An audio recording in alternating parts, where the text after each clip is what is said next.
you wonderful people out there in the dark. Thank you again so much for checking in. Yes, the Hobbit has left his shire. Shocking but true, we're on an adventure. Today's adventure, I thought I would show you the Pope House. And I know what you're thinking, Ryan, what's the Pope House? Well, stick with me and I'll show you.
Disneyland Cash Shuttle opens in less than a week. Everybody's pretty excited about it.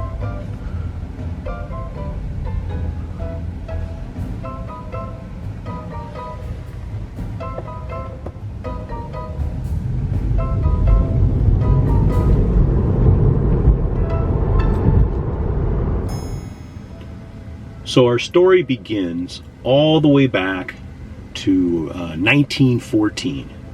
Anaheim, California. This cat named Linnaeus Witherill and his wife Grace, well, they own about 10 acres on the corner of 10641 Harbor Boulevard, and they're growing walnuts and apricots along with many other farmers in the area. And in 1954, well, Mr. Witherill, he sells his 10-acre parcel along with a lot of other farmers to this cat named Walt Disney, who has these big secret plans. Well, a few years earlier, this guy named Harper Goff, who works for Walt Disney or with Walt Disney, well, he goes to the Pan Pacific Auditorium and he sees this show with equestrian horses and livestock and various animals and gets a real big kick out of it. Well, the folks running that are Owen and Dolly Pope. So Harper goes back and tells Walt. Walt goes to the Pan Pacific Auditorium, which, by the way, the Pan Pacific Auditorium, for those of you who have been to Disney's California Adventure or Hollywood Studios in Florida, the opening gates or the ticket booths are based off the facade of the Pan Pacific Auditorium here in Los Angeles.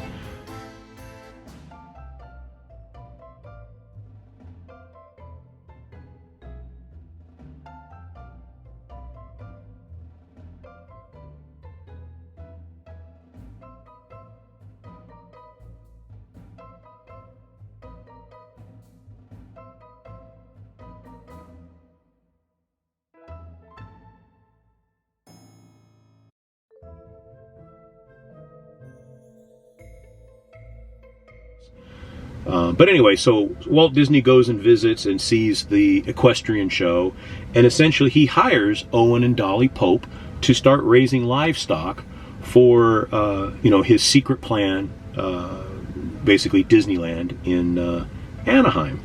So Owen and Dolly, they set up a trailer actually at Disneyland's Burbank Studios, and they live there for a couple years, and as promised, they're growing livestock, building stagecoaches, doing what they do.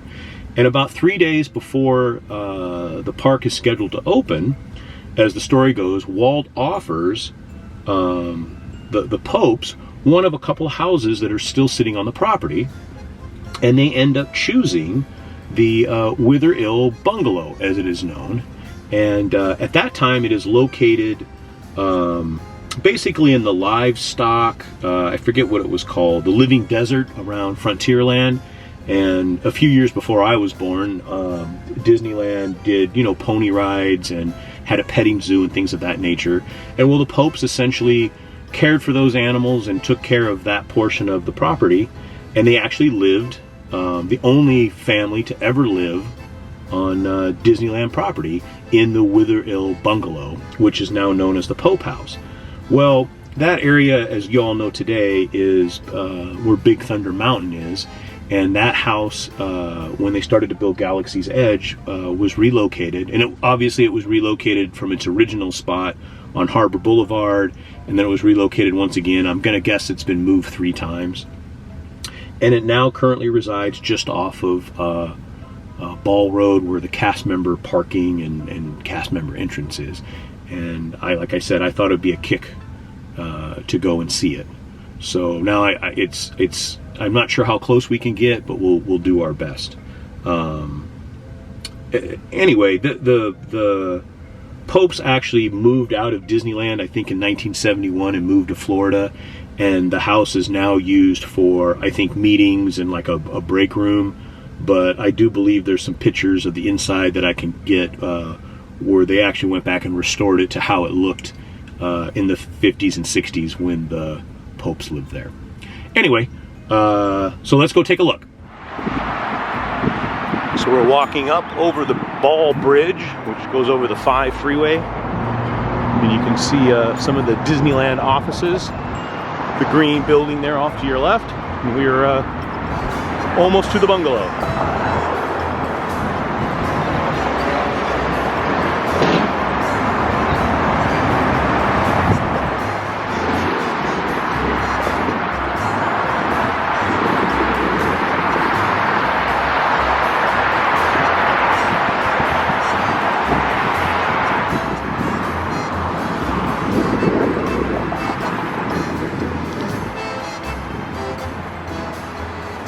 Okay, you'll see up here on the left, there is the bungalow.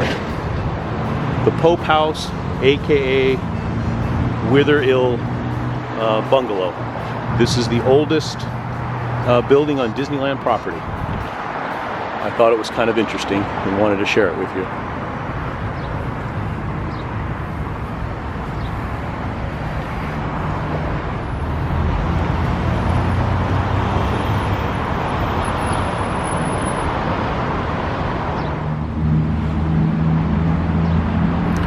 So there's the front of the house. You can see they added some wheelchair access, and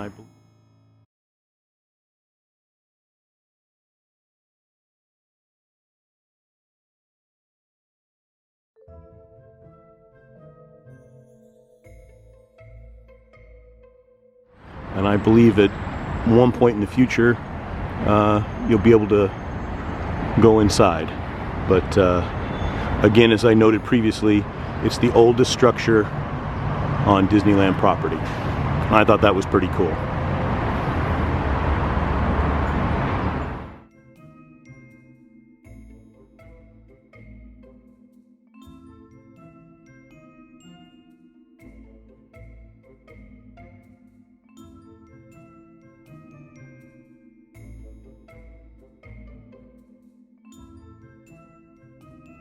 Well, so there you have it, the Pope House.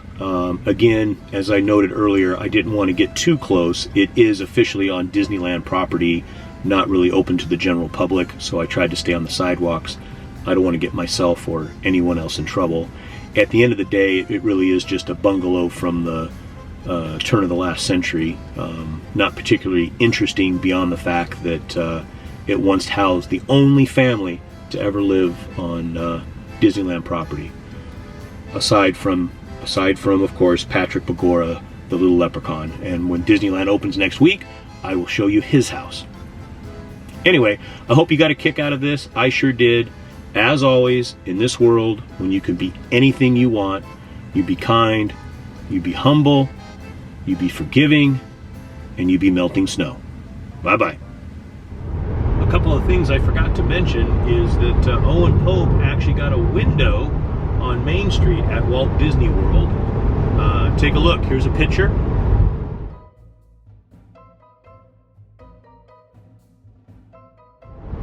I thought that was pretty cool. Anyway, that's it.